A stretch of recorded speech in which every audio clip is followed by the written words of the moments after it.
क्या आप जानते हैं 1908 से लेकर 2003 तक ब्रिटिश साइक्लिंग टीम ओलंपिक में सिर्फ एक गोल्ड मेडल जीती। साइक्लिंग की biggest race Tour de France को तो पिछले 110 सालों में किसी भी ब्रिटिश साइक्लिस्ट ने नहीं जीता था। ब्रिटिश साइक्लिंग टीम की हालत कितनी खराब थी इसका अंदाजा इस बात से ही लगाया जा सकता है कि यूरोप की एक टॉप बाइक मैन्युफैक्चरर कंपनी ने तो ब्रिटिश साइक्लिंग टीम को साइकिल बेचने से भी इनकार कर दिया, क्योंकि अगर लोग ब्रिटिश साइक्लिस्ट को उनकी साइकिल चलाता देखेंगे तो कंपनी की सेल पर इसका बुरा असर पड़ेगा। पर जब साइक्लिंग टीम ऑर्गेनाइजिंग बॉडी ने 2003 में ब्रेल्सफोर्ड को टीम का परफॉर्मेंस डायरेक्टर बनाया तो कुछ अनएक्सपेक्टेड हुआ। Actually Brailsford the aggregation of marginal gain की स्ट्रेटेजी पर भरोसा करने वाले थे। The aggregation of marginal gain का मतलब है अगर हम हर छोटी से छोटी चीज को जिसे हम नॉर्मली नजरअंदाज कर देते हैं सिर्फ 1% इंप्रूव करें तो उनका कंबाइंड रिजल्ट अनएक्सपेक्टेड होता है। ऐसा ही ब्रेल्सफोर्ड ने किया। उन्होंने बाइक की सीट्स को और कंफर्टेबल बनाने के लिए रीएडजस्ट कराया, टायर की ग्रिप को मजबूत करने के लिए टायर्स पर अल्कोहल रब कराया, राइडर्स के ड्रेस को हल्का बनाने के लिए अलग अलग फैब्रिक को ट्राई करा, राइडर्स के पिलो और मैट्रेस तक चेंज करा दी ताकि राइडर्स बेस्ट स्लीप ले सके, राइडर्स की मसाज जेल बदलवा दी ताकि फास्टर रिकवरी देने वाले मसाज जेल को चूज किया जा सके। इतना ही नहीं, टीम के लिए एक सर्जन को हायर किया गया ताकि राइडर्स को प्रॉपर हैंड वॉश टेक्निक सिखाई जा सके और किसी भी राइडर को कोल्ड होने के चांसेस को कम किया जा सके। और ऐसे ही 100 से ज्यादा इंप्रूवमेंट का नतीजा ऐसा था कि किसी ने एक्सपेक्ट नहीं किया था। 5 साल बाद 2008 के ही ओलंपिक्स में ब्रिटिश साइक्लिंग टीम ने साइक्लिंग इवेंट के 60% गोल्ड मेडल जीते और 4 साल बाद लंदन में होने वाले अगले ओलंपिक में ब्रिटिश साइक्लिंग टीम ने 9 ओलंपिक रिकॉर्ड बनाए और 7 वर्ल्ड रिकॉर्ड बनाए और 2010 से 2017 तक 6 टूर दे फ्रांस रेसेस में 5 ब्रिटिश साइक्लिस्ट ही विनर रहे। कुल मिलाकर 2007 से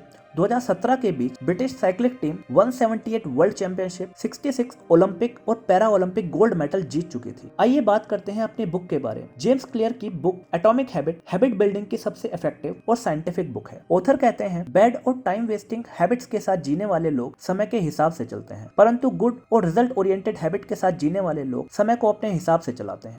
point number 1, forget about goals, focus on system. Author कहते हैं लूजर्स और विनर्स दोनों के सेम गोल होते हैं, परंतु फर्क सिर्फ इतना होता है कि विनर्स के पास एक सिस्टम होता है गोल्स को अचीव करने का, जैसे कि ब्रेल्सफोर्ड ने किया। उनका फोकस उनके गोल पर नहीं बल्कि इंप्रूवमेंट के सिस्टम पर था, जो सिस्टम पूरी टीम की हैबिट बन गया और रिजल्ट हमारे सामने थे। इसको इस तरह समझते हैं, आप एक फिट बॉडी बनाना चाहते हैं, यह आपका एक गोल है, पर उसे बनाने के लिए आपको एक डाइट फॉलो करनी पड़ेगी, रेगुलर एक रूटीन के साथ जिम जाना होगा और खुद को फोकस रखना होगा। यह एक सिस्टम है। Point number 2, change your identity to change your habit. हमारी हैबिट्स हमारी आइडेंटिटी को जन्म देती हैं। ऑथर कहते हैं कि habit is nothing but a repetitive behaviour. हमारा बिहेवियर ही हमारी हैबिट्स हैं और हमारी हैबिट्स हमारी आइडेंटिटी को जन्म देती हैं। लोग अपनी हैबिट्स तो बदलना चाहते हैं पर अपनी आइडेंटिटी को नहीं, और यही हम लोग गलती कर देते हैं। इमेजिन कीजिए 2 लोग सिगरेट छोड़ना चाहते हैं, पर जब पहले व्यक्ति को सिगरेट ऑफर की जाती है तो वह कहता है no thanks, I am trying to quit. सुनने में यह आंसर बहुत रीजनेबल और सही लग रहा है, परंतु एक्चुअली वो अभी भी मानता है कि वह वही व्यक्ति है जो पहले सिगरेट पीता था। वहीं जब दूसरे व्यक्ति को सिगरेट ऑफर की जाती है तो वह बोलता है no thanks, I am not a smoker. सुनने में ये बहुत छोटी सी बात लग रही है, बट इसका इफेक्ट बहुत डीप है। दूसरा व्यक्ति अपनी आइडेंटिटी शिफ्ट कर चुका है, जिससे उसका सिगरेट ना पीने की हैबिट को डेवलप करना और आसान हो जाता है। वह डिसाइड कर चुका है कि सिगरेट मेरी पुरानी लाइफ का एक पार्ट था, but now I am not a smoker. अगर हम किसी भी हैबिट को अपनाना या छोड़ना चाहते हैं तो हमें अपनी आइडेंटिटी को वैसा ही बनाना होगा जैसा कि हम बनना चाहते हैं। How to build a habit. Habit building की प्रोसेस को 4 पार्ट में डिवाइड किया जाता है, क्यू, क्रेविंग, रेस्पॉन्स और reward. Cue, craving, response and reward को हम कुछ एग्जाम्पल से समझते हैं। क्यू आपको किसी काम को करने का सिग्नल देती है, क्रेविंग आप उस काम को करना चाहते हैं, रेस्पॉन्स होता है आपका कोई एक्शन जो आप उस काम को करने के लिए करते हैं, और रिवॉर्ड होता है आपका रिजल्ट जो कि आपकी क्रेविंग को सेटिस्फाई करता है। और अगर रिजल्ट सेटिस्फाइंग होता है तो आप उस काम को फिर से करना चाहते हो और ऐसे ही एक हैबिट डेवलप होती है। मान लीजिए आप बैठे हो और फोन पर एक मैसेज आता है, तो मैसेज का आना क्यू है जो आपको क्रेविंग देता है कि आप जानना चाहते हो कि वह मैसेज किसका है। फिर आप फोन उठाते हो और रेस्पॉन्स देते हो, और रिवार्ड होता है कि आप उस मैसेज को पढ़ लेते हो और आपकी क्रेविंग सेटिस्फाई होती है।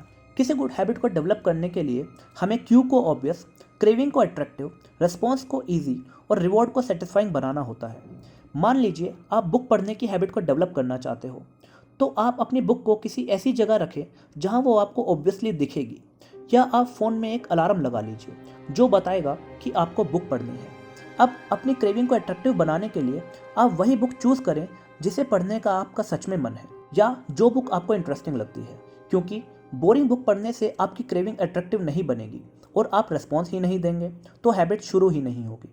अब अपने रेस्पॉन्स को ईजी बनाने के लिए आप अपनी बुक को ऐसी जगह रखें जहां उसे लेने के लिए आपको कोई एक्स्ट्रा एफर्ट करना ही ना पड़े।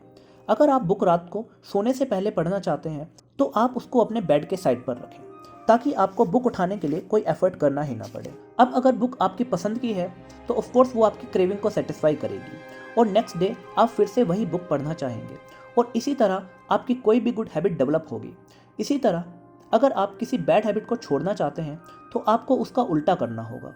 आपको क्यू को इनविजिबल, क्रेविंग को अनअट्रैक्टिव, रेस्पॉन्स को डिफिकल्ट और रिवॉर्ड को अनसेटिस्फाइंग बनाना होगा। अगर ये वीडियो आपको इंटरेस्टिंग लगी या कोई भी बात ऐसी लगी जो आपकी लाइफ को बेटर बना सकती है तो प्लीज़ चैनल को सब्सक्राइब कीजिए, वीडियो को लाइक कीजिए, शेयर कीजिए।